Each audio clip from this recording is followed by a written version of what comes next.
stand up, so I couldn't resist talking about my neighbors because I have a really colorful cast of characters in my neighborhood. So let me start with the most recent. This weekend, my parents came to visit, and I will say that for the longest time, I didn't even have a doorbell on my house. I lived in peace and quiet for a very long time, and a very happy time, until someone came to my house with a gun.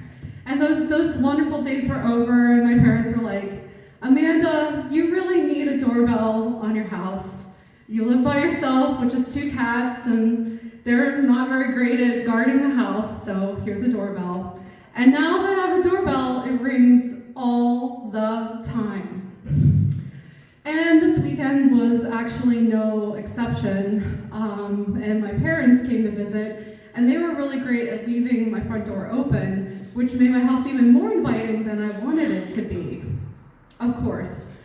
So these 2 children came to my door, and I was looking for their parents because I've told you all I am a teacher, but on my weekends I like to be child-free. That's why I don't have children of my own. So these 2 children are at my door, and I'm just like, oh, I want to hide, but my parents are like, hey, answer the door. The door's wide open. Well, I don't want these 2 children in my house. So I went to the door and I said, hey, what, are you lost? What do you want? And they said, trick or treat. And I'm like, okay. They're like, yeah, we feel like celebrating Halloween today. And I'm like, oh, yay. Let me go dig around and see what I have in my house.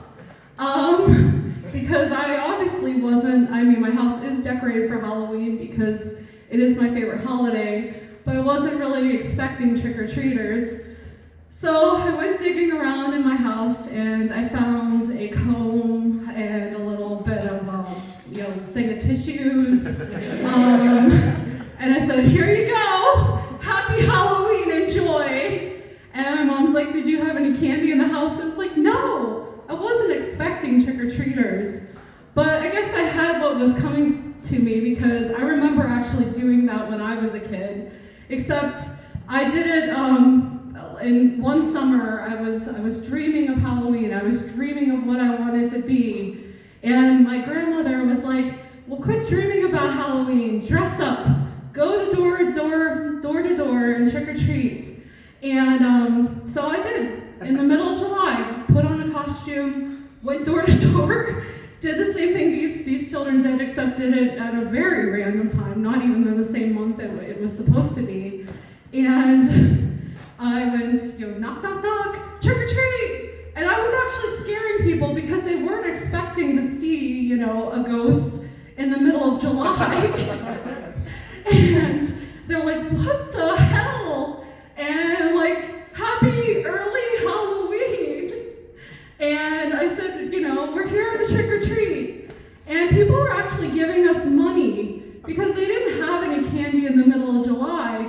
So thinking back, it was actually a very good idea to trick or treat in July. So I should have given those children that little bit of feedback. And my other neighbor came over the other day and he proposed to me, which was very random because we just say hi to each other. Yeah, he came over the other day and he's like, hey Amanda, taxes are high, how about we get married? And I was like, what? He's like, yeah, let's get married. And I was like, no, I'm gonna go in my house, slam the door, have a nice day, goodbye. So anyway, you just never know what you're gonna see in your neighborhood, so I just wanted to tell you a couple stories. Thank you.